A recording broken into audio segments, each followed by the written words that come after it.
sans sa présence au milieu de nous. Amen. Et c'est vraiment une grâce que de passer de tels moments dans la présence de notre Seigneur et que le cœur de notre Seigneur puisse aussi être réjoui. Amen. De ce que nous puissions lui apporter cette louange, cette adoration. Amen. Vraiment que notre Dieu soit béni abondamment. Ce matin, j'aimerais nous encourager à aller dans ce psaume 73 on va méditer ensemble, ce psaume 73, et on va tirer vraiment tous les enseignements que le Seigneur met dans ce psaume qui vont vraiment nous aider. Et le thème de la prédication ce matin, je l'ai intitulé « Troublé mais affermi par le Seigneur ». Amen. Troublé mais affermi par le Seigneur. Et on va voir que c'est l'expérience de cet homme, Asaph. Donc dans le psaume 73, on va lire tout le psaume pour pouvoir comprendre la profondeur de ce psaume et de ce que je vais partager. Il faut lire tout, chacun de ces versets.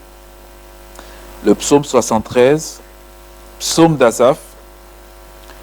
Oui, Dieu est bon pour Israël, pour ceux qui ont le cœur pur.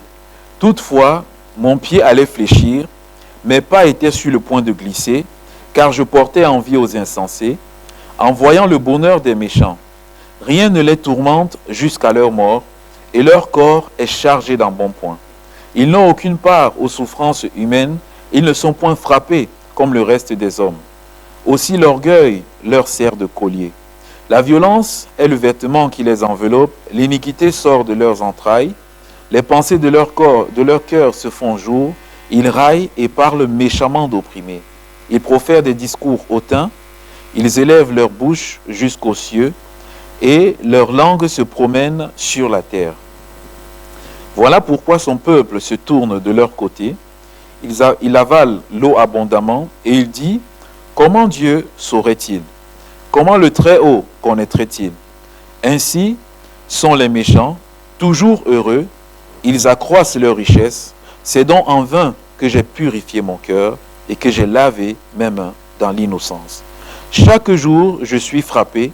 Tous les matins, mon châtiment est là. Si je disais, je veux parler comme eux, voici, je trahirais la race de tes enfants.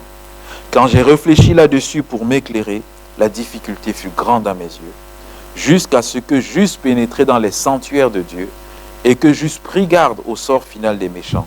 Oui, tu les places sur des voies glissantes, tu les fais tomber et tu les mets en ruine. Et quoi? En un instant, les voilà détruits. Ils sont enlevés, anéantis par une fin soudaine.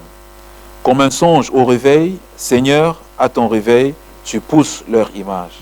Lorsque mon cœur s'aigrissait et que je me sentais percé dans les entrailles, j'étais stupide et sans intelligence, j'étais à ton égard comme les bêtes.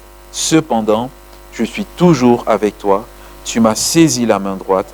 Tu me conduiras par ton conseil, puis tu me recevras dans la gloire. Quel autre ai-je au ciel que toi? Et sur la terre, je ne prends plaisir qu'en toi. Ma chair et mon cœur peuvent se consumer. Dieu sera toujours le rocher de mon cœur et mon partage. Car voici ceux qui s'éloignent de toi périssent. Tu anéantis tous ceux qui te sont infidèles. Pour moi, m'approcher de Dieu, c'est mon bien. Je place mon refuge dans le Seigneur, l'Éternel, afin de raconter toutes tes œuvres. Amen. Alléluia. Un bon psaume, bien-aimé, composé par Asaph. Et ce psaume est magnifique parce que chacun de nous, on peut se retrouver dans ce psaume. À un moment ou à un autre de notre vie, on peut se retrouver dans ce psaume. Asaph, c'est un des chantres de David. David avait trois chantres. Et ces chantres-là avaient chacun une famille et toutes ces trois familles étaient de grands adorateurs, de grands musiciens de l'Éternel. Asaph, c'était un chrétien engagé. Asaph, c'était un croyant consacré. Mais voilà qu'à un moment donné dans la vie de Asaph, tout a basculé. Et Asaph, ici, dans ce passage, qu'est-ce qu'il va faire? Il va nous partager son expérience. Et dans les 2 premiers versets, il va dire, oui, Dieu est bon pour Israël, pour ceux qui ont le cœur pur. Dieu est bon. Alléluia. Il le dit en amont de toute chose. Il dit, avant de vous partager mon témoignage, j'aimerais vous dire la fin, c'est que Dieu est bon. Amen. Pour ceux qui ont le cœur pur, Dieu est bon. Asaph, lorsqu'on lit la Bible, lorsqu'on lit les psaumes, on se rend compte que Asaph faisait partie de cette classe de chante. Et même lorsque Asaph chantait, on parlait des dons spirituels tout à l'heure, dans les louanges et dans les chants d'Asaph, il y avait une dimension prophétique dans les chants d'Asaph. Et je le crois, même dans nos chants de louange, même dans nos adorations, même dans nos prières, des fois on peut être saisi par le Saint-Esprit et on commence à prononcer des paroles prophétiques même sans le savoir. Amen. Et Asaph était de la trempe de ces hommes-là, avec ses enfants, sa famille. Des fois, il se mettait à louer le Seigneur et il y avait des paroles prophétiques à tel point où on appelait Asaph le voyant ou encore le prophète. Parce que leur chant avait ces accents prophétiques.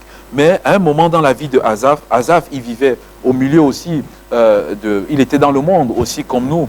Nous sommes dans le monde au milieu de ses contemporains. Et à un moment donné, Asaph, il a levé les yeux, il a commencé à voir tout autour de lui. Et malgré la bonté de Dieu, Asaph, il a détourné ses regards et il a regardé à qui? Il a regardé aux méchants. Peut-être Asaph traversait une période de sécheresse spirituelle. Peut-être Asaph traversait une période où son âme était vide au plus profond de lui, où il était comme dans un désert. Et Asaph regardait ce méchant et Asaph, il va dire, je portais envie aux insensés. Et une autre version dit, je brûlais de désir aux insensés. Je brûlais de désir, soit vraiment par jalousie d'avoir ce que les insensés possédaient, soit aussi par indignation de voir ce que les insensés avaient. Et Asaph, dans ces versets 3 au verset 13, il va nous décrire ce qu'il voyait chez les insensés. Asaph va nous décrire tout cela. Asaph, il va dire ceci, mais pas été sur le point de glisser dans sa marche chrétienne. Mais pas été sur le point de glisser, mais pas été sur le point de mes pieds. Voilà, allait fléchir, car je portais envie aux insensés en voyant le bonheur des méchants. Rien ne les tourmente jusqu'à la mort. Seigneur, moi je suis fidèle, je marche avec toi, je fais tout, je suis juste. Je n'ai que des difficultés, des complications. Mais quand je tourne les regards vers le méchant, il réussit. Rien ne le tourmente. Même dans sa mort elle est paisible. Il n'a pas de sourcils. On voit cette liste, Asaph, il déclare, ils n'ont aucune part aux souffrances humaines. Ils ne sont touchés par aucune souffrance. Les deuils, toutes ces choses-là, ils ne sont pas atteints par cela. Et c'est vrai que dans notre monde, il y a des personnes qui ont, on ne sait pas comment appeler cela, mais des personnes qui ne sont pas touchées par la souffrance et qui ne connaissent pas cette souffrance-là. Et Asaph lui-même, il déclare, ils ne sont pas frappés comme le reste des hommes. Et il décrit l'opulence de ces personnes méchantes qui continuent d'avancer, qui continuent d'aller de l'avant, qui marchent avec orgueil, qui mettent sur leur cou l'orgueil comme un collier. Et, bien aimé, toutes ces choses-là vont perturber Asaph. Il voit même l'embonpoint des méchants, ils seront perturbés. Asaph sera perturbé. Et quand il regarde cela, il est tourmenté. Et il peut même dire, mais pourquoi est-ce que Dieu reste silencieux? Et deux fois, c'est vrai que nous aussi, il y a des situations qui peuvent être là, qui peuvent nous tourmenter. Ça peut être Asaph, comme Asaph, on voit ce monde qui est là, on voit des choses, on voit des injustices et on est troublé. On dit, mais Seigneur, pourquoi tant d'injustices? Seigneur, pourquoi telle chose arrive? Et tandis que, Seigneur, c'est le bon à l'extérieur, moi je suis dans les difficultés, je croupis ici. Mais hormis ce que Asaph a vécu, nous aussi, dans notre vie, on peut être troublé par d'autres situations. Ça peut être la maladie qui arrive là et qui va nous troubler, qui va nous accaparer dans nos pensées. Ça peut être des situations de famille qui vont convenir. On sait que l'Éternel est bon. Alléluia. On a expérimenté la bonté de l'Éternel, mais il est arrivé un jour où nos regards se sont détournés et se sont arrêtés sur ces situations en particulier. Et on a commencé à voir comme tout en noir. Il y a plusieurs situations, ça peut être l'état de notre propre cœur, ça peut être nos pensées, ça peut être des remords, ça peut être des choses, bien aimées, qui montent sur notre cœur. Ici, Asaph était perturbé par ses pensées, Asaph était perturbé par ses émotions, Asaph était perturbé par ses sentiments. Le thème de ce passage, on aurait pu l'intituler « Quand mes émotions me conduisent, quand mes pensées me dirigent, quand je suis conduit par mes pensées, où est-ce que je vais ? J'arrive comme Asaph où je suis complètement désemparé. » Et lorsque nos pensées sont de la sorte, bien aimé, on s'expose à plusieurs tentations qui peuvent être là. Et on va voir que Asaph, il va s'exposer à plusieurs tentations. Au verset 10, Asaph, déjà, il va dire, voilà pourquoi son peuple se tourne de leur côté, il avale l'eau abondamment, Et il dit, comment Dieu saurait-il? Comment le Très-Haut connaîtrait-il? Première tentation, c'est la tentation de faire comme eux. C'est la tentation de faire comme ces personnes-là qui réussissent. Et Asaph, il est en train de dire ici que ces personnes réussissent tellement que voilà que même le peuple de Dieu est tenté de faire comme ces personnes, d'utiliser les méthodes que ces personnes utilisent pour réussir dans leur vie. Et c'est vrai que deux fois, lorsqu'on voit ces réussites-là, on est tenté d'utiliser ces méthodes-là. Amen.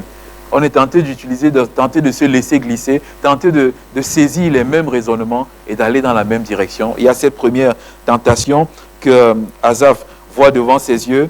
Asaph, il peut envier, mais d'autre part aussi complètement troublé par l'état du monde. Et il y a aussi, je me mettais sur mon papier, certains enfants de Dieu également qui peuvent suivre ces personnes-là. Pourtant, la Bible nous parle dans le psaume 37, David qui donne ce conseil, ne t'irrite pas contre les méchants, n'envie pas ceux qui font le mal, car ils sont fauchés aussi vite que l'herbe. Amen. Le Seigneur met en garde, ne l'envie pas, ne regarde pas ce qu'il fait, ne regarde pas ce schéma de pensée-là, parce qu'il sera fauché comme l'herbe. Et il y a cette tentation qui est là. Il y a aussi même la tentation de fois de pouvoir envier même nos propres frères, de dire, mais Seigneur, mon frère, le frère, il est toujours béni. Tout marche dans sa vie. Tout roule. Et moi, Seigneur, j'ai comme l'impression que ça bloque. J'ai comme l'impression que ça patine. J'ai comme l'impression que ça n'avance pas. Il y a aussi la tentation de baisser les bras.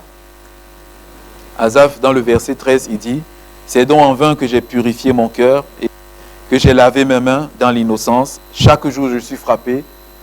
Tous les matins, mon châtiment est là. Si je disais, je veux parler comme eux, voici, je trahirais la race de tes enfants. » Asaph, maintenant, il a la tentation de faire quoi? De baisser les bras. Asaph, il a marché dans la sainteté, dans la sanctification, près du Seigneur. Il était fidèle, obéissant au Seigneur, obéissant à ses commandements. Et Asaph, il se dit, mais c'est inutilement que j'ai fait ça, que je me suis gardé du péché, que je me suis gardé de la fraude.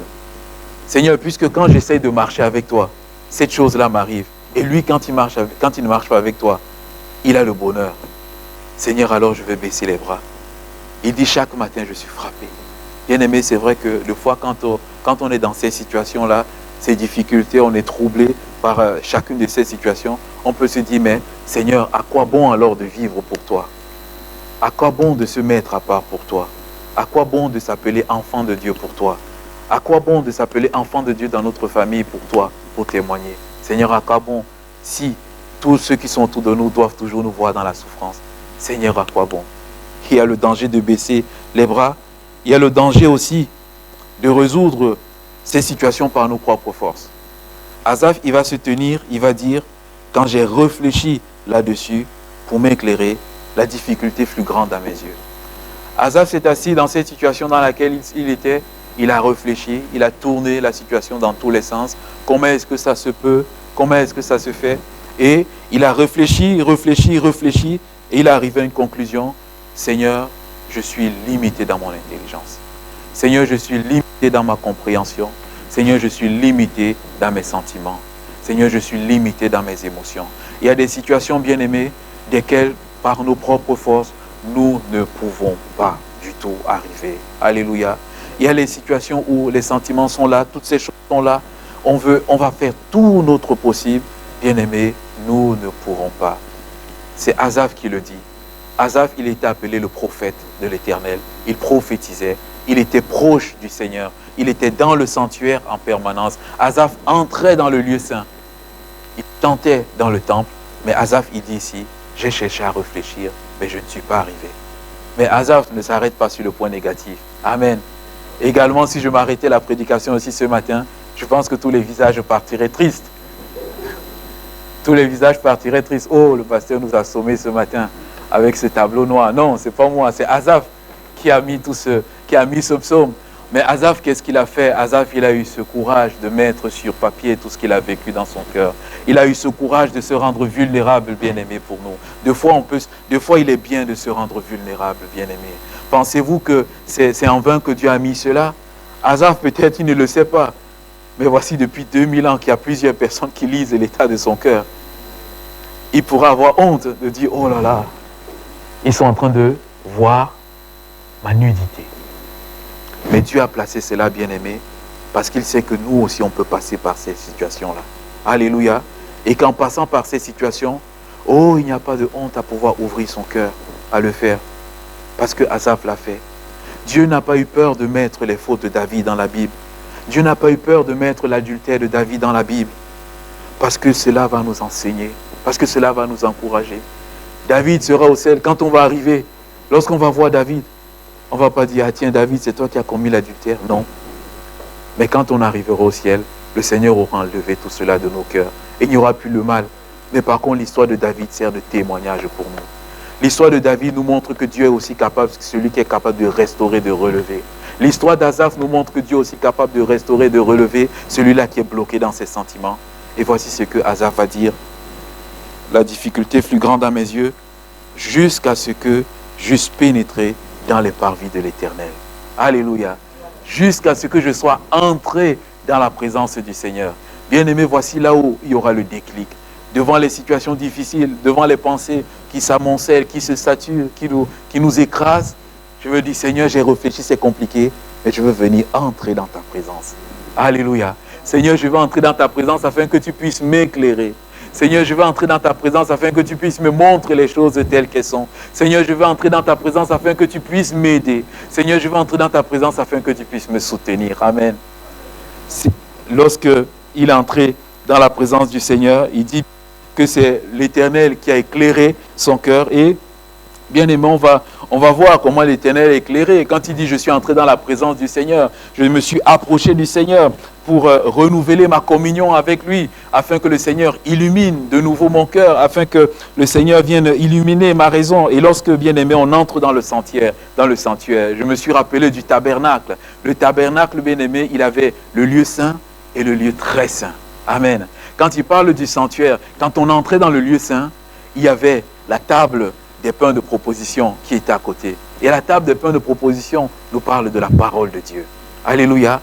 Lorsqu'on entrait dans le sanctuaire, il y avait ces pains de proposition qui nous parlaient de la parole. On entre dans la présence, dans la communion avec Dieu. De dire, Seigneur, je tourne tout cela dans mon cœur et dans mes pensées. Je n'arrive pas. Seigneur, je veux prendre les pains de proposition de ta parole. Par ta parole, Seigneur, éclaire-moi sur cette situation. Par ta parole, renouvelle mes pensées. Seigneur, je ne veux plus simplement m'appuyer sur moi-même, mais Seigneur, je veux m'appuyer sur ta parole, sur ce que tu vas me dire. Parce que Seigneur, comme tu le dis dans le psaume 119 et le verset 130, la révélation de tes paroles est claire. Seigneur, révèle-moi ta parole, afin que ta parole puisse m'éclairer. Si cette situation en particulier, Seigneur, donne-moi une révélation. Alléluia. Parle-moi. Donne-moi un passage qui va me reconforter, qui va me soutenir, qui va me montrer que tu as l'œuvre, qui va me montrer que tu es en train de travailler dans mon cœur. Amen. J'ai lu cette semaine, j'ai lu une histoire. L'histoire d'un roi. Et cette histoire nous parle de la grâce. Et ce roi, en fait, il est là, il est dans son palais. Et il a son enfant qui se balade. Son enfant, il a un désir, c'est de faire plaisir à son père. Et l'enfant, qu'est-ce qu'il fait? L'enfant va couper des fleurs, il va composer une couronne. Mais lorsque l'enfant va couper des fleurs, il va couper de bonnes fleurs, mais également, il va couper des fleurs mauvaises. Et il va composer la couronne avec ces fleurs. Et là, le père va voir ce que l'enfant est en train de faire. Le père va voir la couronne que l'enfant a apportée. Il va déposer devant son père. Et le père va dire au grand frère, va dans mon jardin, prends de belles fleurs, enlève les mauvaises fleurs qu'il a mises sur la couronne, remplace par les belles fleurs que tu as cueillies dans le jardin et montre-lui la couronne. Le grand frère, il est allé, il a cueilli des belles fleurs, il a remplacé, il a enlevé les mauvaises, il a remplacé et il a montré à cet enfant. Bien aimé, l'illustration, elle est simple. C'est que cet enfant, il a mélangé le bon et le moins bon, mais la grâce de Dieu, Dieu lui-même, il a envoyé le grand frère Jésus-Christ de venir, ce que cet enfant n'était pas capable de faire, la distinction qu'il n'était pas capable de faire, Jésus-Christ est venu, il a enlevé les mauvaises fleurs, il a mis des fleurs belles de son royaume, et c'est ainsi que nos vies sont transformées. Alléluia. Des fois, il y a ces fleurs qui sont mauvaises, qui sont là, on vient devant le trône de notre Dieu avec cela, on n'a pas la capacité de les enlever, et qu'est-ce qui va se passer? Dieu, dans sa grâce, il va venir lui-même pour les enlever, parce que la grâce de Dieu, l'apôtre disait, Je suis ce que je suis par la grâce de Dieu. Amen. La grâce de Dieu en ma faveur n'a pas été vaine. C'est-à-dire, la grâce de Dieu a tellement agi dans la vie de l'apôtre Paul que c'est cette grâce qui a transformé. Et il dit maintenant, tout ce que j'ai pu faire, c'est par la grâce de Dieu que je l'ai pu faire, que j'ai pu le faire. Simplement pour nous encourager vraiment qu'en entrant dans ce lieu saint, là où le Seigneur réside, là où il y a la table des pains de proposition, de dire Seigneur, par ta parole, viens encore, Seigneur, nous éclairer, nous apaiser. Dans le lieu très saint, il y avait également le chandelier à 7 branches. Le chandelier à 7 branches nous parle du Saint-Esprit. Alléluia. Lorsque nous allons entrer dans la présence de Dieu avec toutes ces choses-là, de dire Seigneur, par le Saint-Esprit, éclaire-moi. Bien-aimés, vous savez, lorsque on étudie le tabernacle, sur le tabernacle, il y avait des tentures. Il y avait 4 tentures.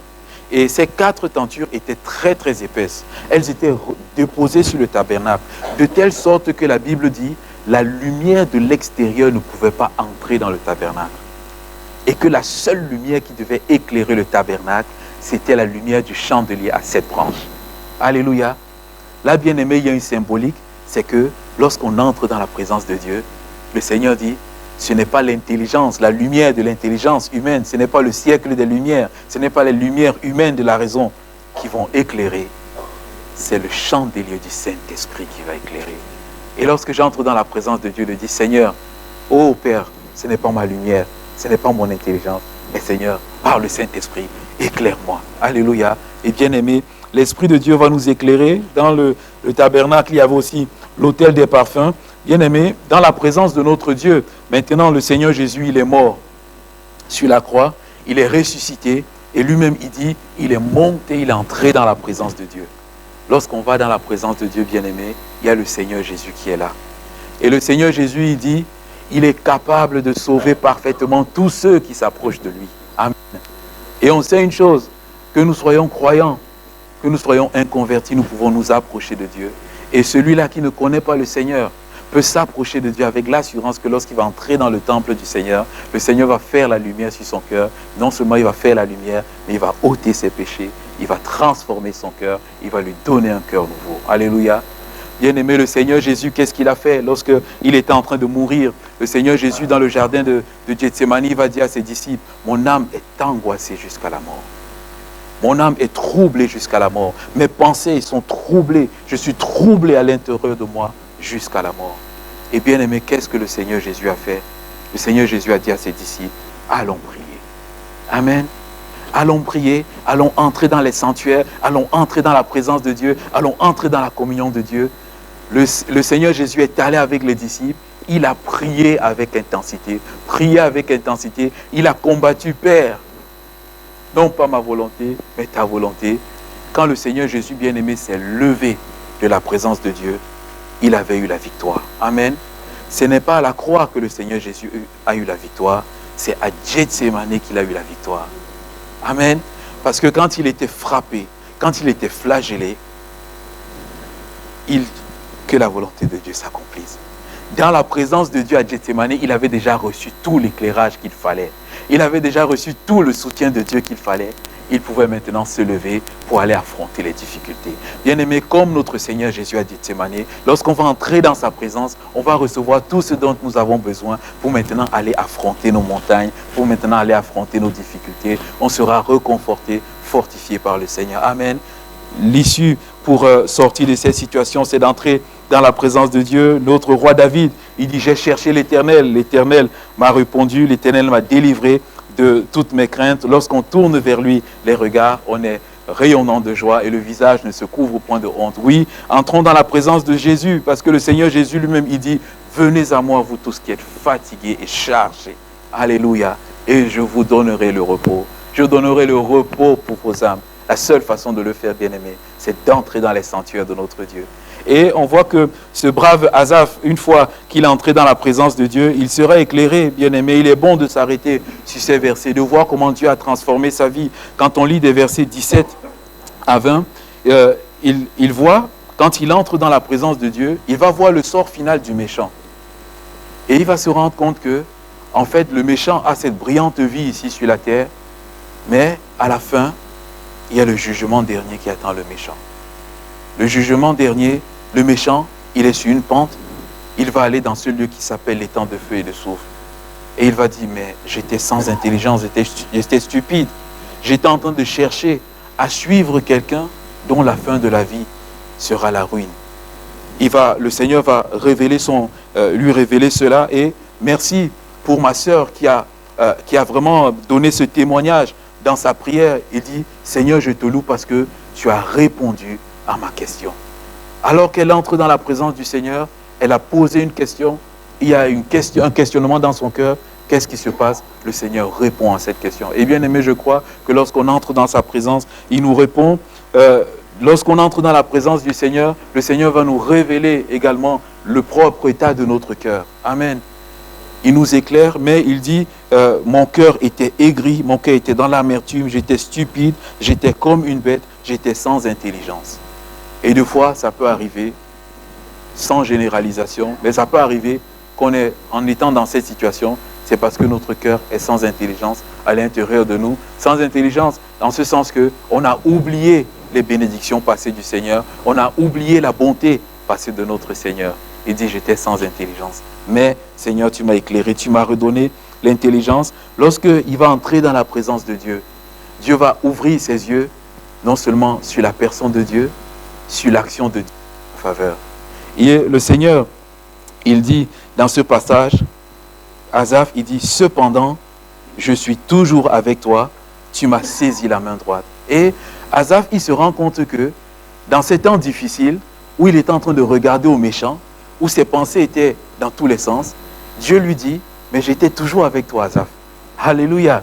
J'étais toujours avec toi. Asaph, je ne t'ai jamais laissé d'un pouce. Asaph, je ne suis jamais parti loin de toi. Asaph, j'ai toujours été près de toi. Et bien plus, il dit à Asaph ceci, je t'ai saisi par la main droite. Alléluia. Et la main droite, bien-aimée, nous parle de cette main, de ce côté où vraiment le Seigneur nous fortifie, où le Seigneur nous soutient. Il dit non, Asaph, j'étais toujours en train de soutenir. De te soutenir. Asaph était en train de dire ceci, c'est que mes pas étaient sur le point de glisser. Asaph, tes pas n'ont pas glissé parce que je te tenais. Alléluia. Tes pas étaient sur le point de glisser, mais ils n'ont pas glissé parce que je te tenais. Amen. Et il disait également, toutefois mon pied allait fléchir. Et son pied n'a pas fléchi parce que l'Éternel était en train de le saisir par la main droite. Amen. Bien-aimés, dans ces situations dans lesquelles on peut se trouver de temps en temps, soyons rassurés. Soyons rassurés dans notre cœur que vraiment le Seigneur, il est celui qui nous soutient. Amen. Il est celui qui nous soutient par sa main droite. Amen, qui ne nous lâche pas. Et justement, Asaph, il va continuer. Et dans ces passages, on se rend compte que parce que le cœur de Asaph était rempli de aigreur, de murmures, il n'arrivait pas à voir le Seigneur. Amen. Il n'arrivait pas à voir le Seigneur. Et la Bible dit, heureux ceux qui ont le cœur pur, parce qu'ils verront le Seigneur. Amen. Deux fois, nos cœurs ne sont pas purs, non pas parce qu'il y a le péché, mais simplement parce qu'il y a peut-être de l'amertume, comme ça qui vont comme voiler la présence de Dieu à notre égard. Amen. De dire merci pour ce que tu as fait pour Asaph. Maintenant que Asaph a été éclairé, bien-aimé, on voit tout ce parcours, comment l'Éternel va l'éclairer, mais l'Éternel va maintenant le relever. Asaph, il n'a plus les regards sur le méchant, il a maintenant les regards sur l'Éternel. Quand Asaph a maintenant les regards sur l'Éternel, Asaph, c'est un homme maintenant qui est rempli de foi. C'est un homme qui est rempli de confiance. Et Asaph va dire ceci, je sais que tu me conduiras par tes conseils. Alléluia. Asaph, il n'est plus dans l'abattement, il n'est plus dans le découragement. Il dit, Seigneur, je sais que tu me conduiras par tes conseils. Comme David, il dit, Seigneur, je sais que tu m'instruiras. Je sais que tu auras les regards fixés sur moi. Je sais que, Seigneur, tu me dirigeras, tu me montreras la voie à suivre. Alors, Seigneur, je ne veux plus me faire du souci. Je veux continuer d'avancer et d'aller de l'avant avec toi. Amen.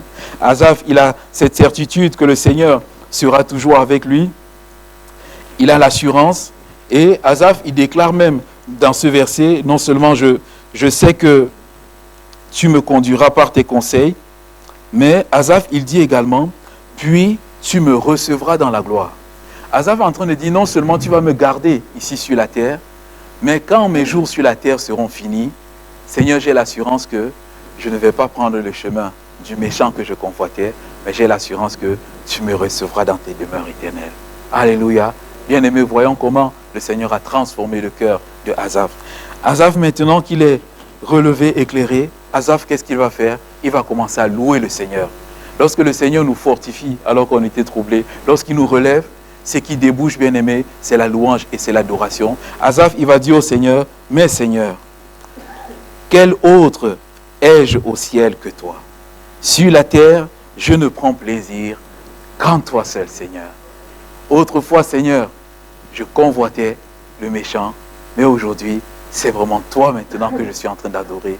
C'est toi que je suis en train d'élever. C'est toi qui fais toute la joie de mon cœur. C'est toi qui satisfais mon âme. C'est toi qui pourvois à mes besoins. C'est toi qui veilles sur ma vie. Seigneur, tu es mon bon berger. Je ne manquerai de rien, Seigneur. Quel autre aurais-je sur la terre comme toi? Qui d'autre sur la terre peut m'offrir ce que toi tu es capable de m'offrir? Seigneur, la réponse est cette personne. Et Seigneur, je veux t'adorer. Amen. Une fois éclairé, restauré, adoré. Maintenant, une fois qu'il est dans cette situation, qu'est-ce que nous devons faire maintenant? Parce que nous sommes des hommes. Nous sommes ondoyants et divers, comme disait un philosophe. Ça peut revenir un jour. On peut retomber dans cet état un autre jour. Ces situations peuvent nous arriver encore un autre jour. Ce n'est pas l'assurance tout risque. Des difficultés pourront arriver. Et maintenant, ce qu'il faut faire, la Bible dit, on a besoin de prendre une décision ferme. Amen. On a besoin de prendre une résolution. Une fois que Dieu m'a relevé, restauré et montré le chemin, j'ai maintenant besoin de prendre une résolution, de m'enraciner. Et voici ce que Asaph va dire. Asaph va dire, ma chair et mon cœur peuvent se consumer. C'est-à-dire que dans mon corps, je peux avoir la maladie, je peux avoir des difficultés, je peux avoir les soucis.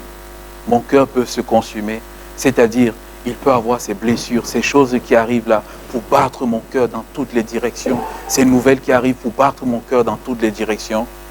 Et Asaph dit cela, Dieu sera toujours le rocher de mon cœur et mon partage. Amen. Quelles que soient ces choses-là, je décide de faire de Dieu mon rocher, mon partage, celui-ci qui je veux m'appuyer. Il dit, car voici, Seigneur, je sais une chose, ceux qui s'éloignent de toi périssent et tu anéantis ceux qui te sont infidèles. Seigneur, je ne veux pas m'éloigner de toi parce que je sais que ceux qui s'éloignent périssent. Asaph va plus loin, il dit, Seigneur, maintenant, je veux faire une chose. Pour moi, m'approcher de toi, c'est mon bien le plus suprême. Alléluia. Seigneur, je prends donc la ferme décision en permanence de m'approcher de toi. Parce que je sais qu'en m'approchant de toi, tu vas remplir mon cœur de ce bien suprême. Amen. Tu vas fortifier mon cœur en permanence et tu vas remplir mon cœur de tes grâces et de tes bénédictions. Et Asaph, il clôture en disant, je place mon refuge dans le Seigneur éternel afin de raconter toutes tes œuvres. Au début, bien aimé, on voit Asaph, il est en train de raconter les œuvres du méchant. Et à la fin, qu'est-ce qu'il dit? Je vais raconter les œuvres de l'Éternel. Amen. Et voilà comment le Seigneur a relevé cet homme. Et simplement ce matin, pour nous encourager, également bien-aimés, dans notre marche avec le Seigneur, ça peut être dans le cas d'Asaph, mais ça peut être dans tous les cas, les situations que j'ai citées, de dire, Seigneur, il peut arriver que dans ma vie, je sois troublé, mais Seigneur, viens, éclaire-moi. Seigneur, la situation est trop grande, éclaire-moi. Et dans cet éclairage-là, Seigneur, donne-moi d'être fortifié dans la foi, renouvelle mon assurance, Seigneur, en toi, et donne-moi de prendre ces décisions. Amen. Et vraiment, Seigneur, ce matin, j'aimerais qu'on puisse prier pour ceux et celles vraiment qui sont atteints, qui sont troublés, et vraiment de dire, Seigneur, je veux prendre un pas de foi ce matin. Amen. Asaph, il a fait ce pas de foi d'entrer dans ta présence. Seigneur, je veux faire ce pas de foi, et je veux dire, viens, éclaire-moi. Viens, œuvre dans ma vie. Viens, enlève le trouble. Viens, mets ces assurances dans mon cœur. Seigneur, viens et donne à mon cœur de commencer à raconter tes bienfaits et toutes tes œuvres. Et bien aimé, je crois ce matin que le Seigneur va le faire dans chacune de nos vies. Amen. Il a fait cela pour Asaph. Asaph a continué sa vie. Et Asaph a pu utiliser ce premier verset que je prends pour le verset de conclusion. Asaph a pu dire, je sais une chose, c'est que Dieu est bon. Alléluia. C'est que Dieu est bon. Oh, je ne comprends pas tout, mais Dieu est bon. Alléluia. Bien-aimés, prions ce matin et demandons au Seigneur qu'il fasse dans nos vies ce qu'il a fait pour Asaph et vraiment lancer cet appel aussi ce matin. Vraiment, ceux qui sont troublés, n'hésitez pas. On va courber nos fronts et simplement on va prier. Vraiment, ceux qui sont troublés de pouvoir lever la main, on va prier ensemble avec eux. On va invoquer le nom de l'Éternel et demander que la bénédiction que Dieu a déversée dans la vie de Asaph, que cette bénédiction soit également déversée dans leur vie. Amen. Bien-aimés, courbons le front, prions ensemble notre Seigneur. Alléluia, Jésus. Gloire à toi, Seigneur Jésus.